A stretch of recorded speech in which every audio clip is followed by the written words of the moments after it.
Last night, a man in Texas was executed. His name was Mark Stroman, and he was given a lethal injection by the state of Texas because he let himself get consumed with hate.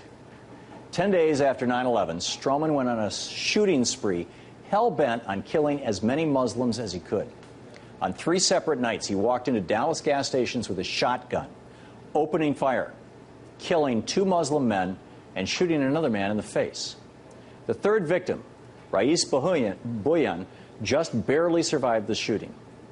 Buyan will be partially blind for the rest of his life because of his injuries, but he wasn't interested in eye for an eye justice. Why? Because his Muslim religion preaches forgiveness. All the way up until the day that Stroman was executed, Buyan petitioned the state of Texas to spare Stroman's life, launching a global petition to have his sentence commuted to life without parole. I forgave Mark Stroman many years ago. In fact, I never hated him. I never hated America for what happened to me. I believe he was ignorant and not capable of distinguishing between right and wrong. Otherwise, he would not have done what he did. In my faith, forgiveness is the best policy, and Islam doesn't allow for hate and killing. And Stroman took notice. He was struck by the compassion that was afforded to him by one of his victims, and he changed his way.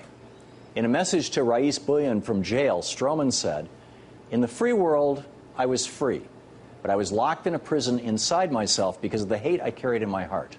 It is due to Rais's message of forgiveness that I am more content now than I've ever been." And last night, Stroman built on the message and used his last breath to issue these last words for us all to hear. Hate is going on in this world, and it has to stop. Hate causes a lifetime of pain. As a result of what a group of hateful men, and not what a religion, did on 9/11, our nation, just like Stroman admitted to, is often consumed with hate. We have a man running for president who's disqualified Muslims from serving in his administration and argued that our nation has the right to deny Muslims a place of worship. Would you be comfortable appointing a Muslim either in your cabinet or as a federal judge? No, I will not. So you're saying any community, if they want to ban a mosque? Yes, they have the right to do that. We have a prominent member of Congress who's using his powers as chairman of the Homeland Security Committee to whip up fear in our nation and investigate American Muslims for radicalism. I believe it's important to have this investigation on radicalization of the Muslim community. We've seen what happened in England.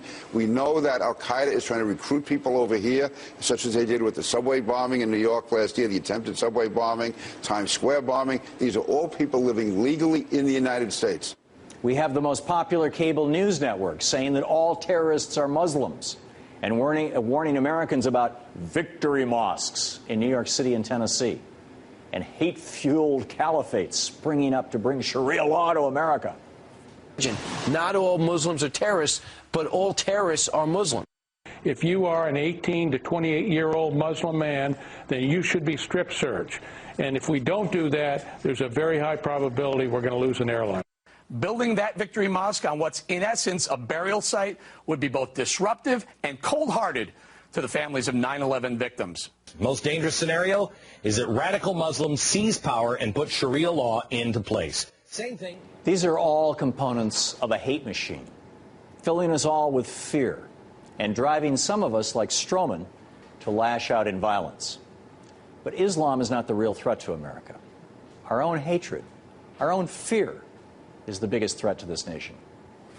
As the Southern Poverty Law Center points out, there are more than 1,000 hate groups operating across America today. Their numbers have grown by 54% since 9/11. They are neo-Nazis, Klansmen, white supremacists, black separatists, and border vigilantes. They're all over. They're all over the country. The various militia, it's filling America. What they are not, however, are Muslims. In fact, according to FBI data, 94% of all the terrorist acts committed on U.S. soil over the past decade were not from radical Muslims, but instead from these very same hate groups that are popping up across America.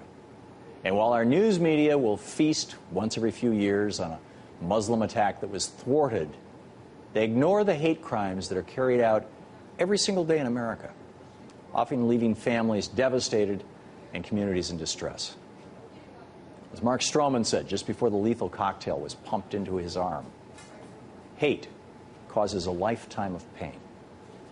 So let's not let this story of forgiveness and, frankly, of enlightenment be forgotten.